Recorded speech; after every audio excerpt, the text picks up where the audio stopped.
Hello friends, tricks for all students में आप सभी का एक बार फिर से स्वागत है। दोस्तों, आज के इस वीडियो में हम बहुत ही कम समय में जानेंगे कि सुकरात, प्लेटो और अरस्तू के बीच कैसा संबंध था, ये कौन थे, इन्होंने क्या इंपॉर्टेंट बातें कही हैं, कौन से इंपॉर्टेंट ग्रंथ लिखे हैं।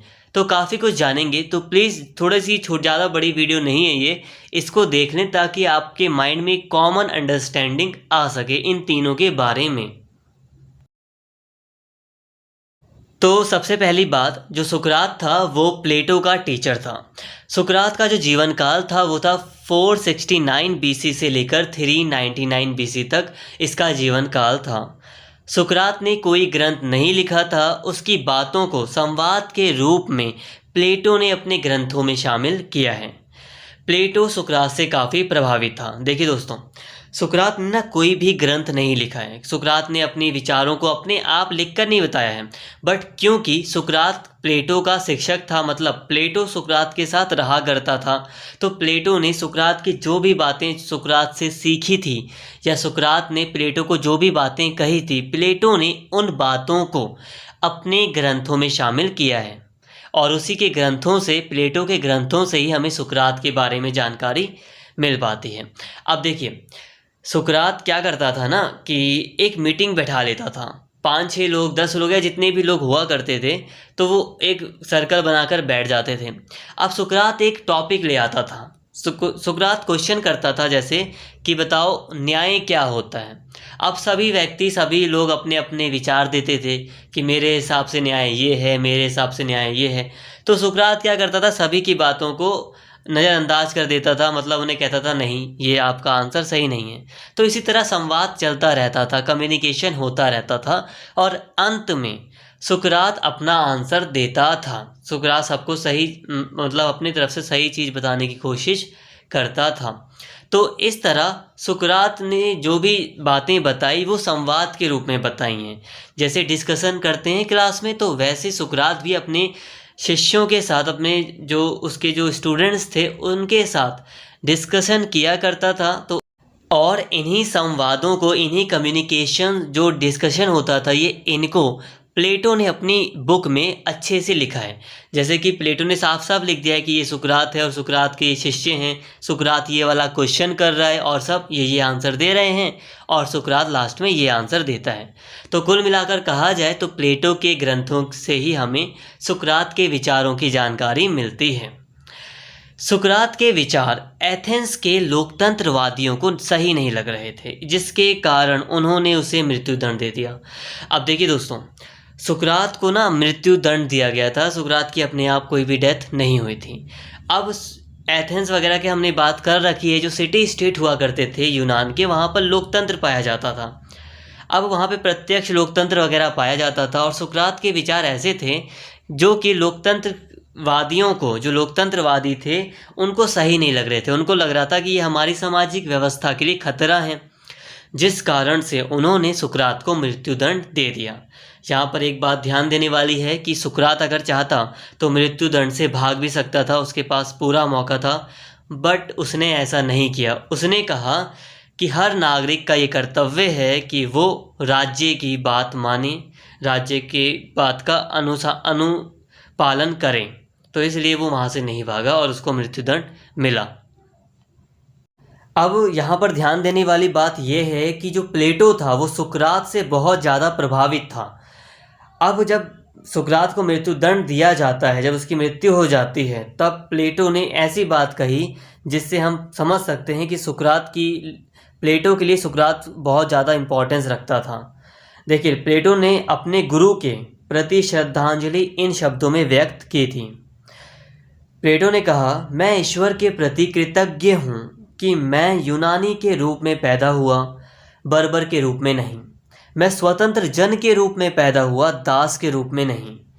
मैं पुरुष के रूप में पैदा हुआ, स्त्री के रूप में नहीं। और सबसे बड़ी बात यह है कि मैं सुकरात के युग में पैदा हुआ। तो इससे हम समझ सकते हैं कि सुकरात की क्या इंपॉर्टेंस थी प्लेटो के लिए।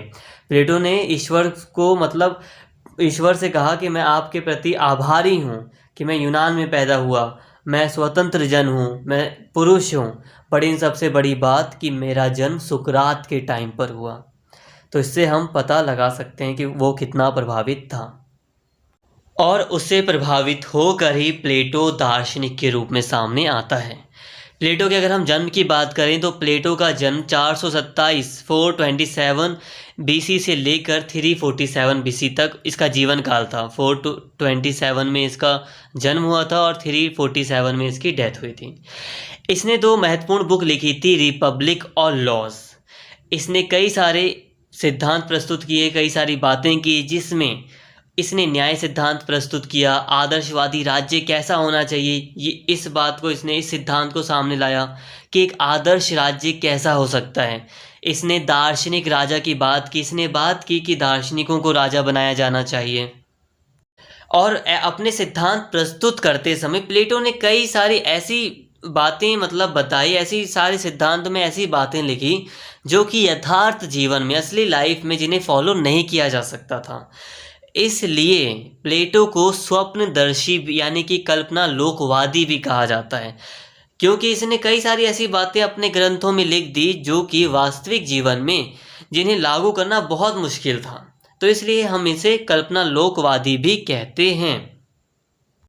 इसके बाद अगर हम बात करें अरस्तु की, तो अरस्तु का जो जीवन काल था वो था 384 बीसी से लेकर 322 बीसी। तो अगर हम अरस्तु की बात करें तो प्लेटो की एकेडमी में अरस्तु ने अपनी पढ़ाई पूरी की थी। कहा जाए दूसरे शब्दों में तो प्लेटो अरस्तु का टीचर था।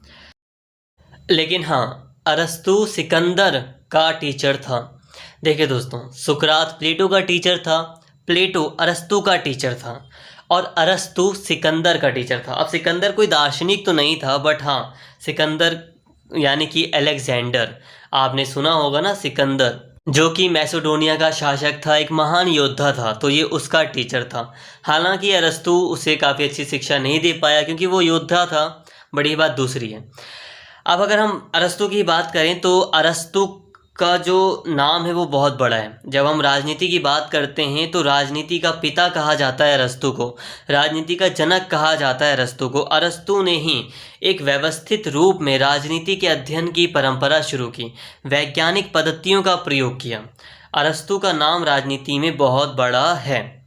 और एक बात इम्पॉर्टेंट है, देखिए, प्लेटो ने सुकरात की बहुत तारीफ की थी, सुकरात से वो काफ़ी प्रभावित था, बट हाँ, अरस्तु ने प्लेटो की बहुत आलोचना की थी। हालांकि वो उसका शिष्य था, बट अरस्तु ने प्लेटो की कई मामलों में आलोचना भी की थी। इसके अलावा अरस्तु ने कई सारी बुकें लिखी थी। प्लेटो क्या करता था, प्लेटो एक ही बुक में प्लेटो ने कई सारी बातों को शामिल कर दिया, नीति शास्त्र, शिक्षा शास्त्र, मनोविज्ञान, सभी को एक ही बुक में लिख दिया। बट अरस्तु का ऐसा नहीं था। अरस्तु ने सभी विषय के लिए अलग अलग बुकें लिखी, अलग अलग शास्त्रों में सभी अलग अलग बातों का वर्णन किया। तो उसने अलग अलग करके एक व्यवस्थित रूप में एक अध्ययन करना शुरू किया। बट हाँ दोस्तों, यहाँ पे एक बात इम्पॉर्टेंट है कि भले ही अरस्तु को राजनीति का पिता कहा जाता है, बट हाँ, अरस्तु ने दास प्रथा का समर्थन किया था। अरस्तु ने कहा था कि जो स्त्रियां हैं वो प्राकृतिक रूप से पुरुषों के अधीन हैं। इसके अलावा अरस्तु ने कई सारी ऐसी बातें की थी जो इसकी आज भी आलोचना की जाती हैं। बट फिर भी उस समय का समाज अलग था, तो उसने समाज को ध्यान में रखते हुए ही ऐसी बात कही होंगी। बट फिर भी आज के इस वीडियो में हमने सुकरात, प्लेटो और अरस्तु को काफ़ी अच्छे से समझा है। ये तीनों के तीनों यूनान के राजनीति से संबंधित का बहुत बड़े दार्शनिक थे, जिनका एक इतिहास में बहुत बड़ी भूमिका है। आई होप फ्रेंड्स आपको ये वीडियो समझ में आई होगी। अगर आपको वीडियो अच्छी लगी हो तो प्लीज़ चैनल को सब्सक्राइब कर लें और इस वीडियो को ज़्यादा से ज़्यादा शेयर करें और लाइक करें। Thank you.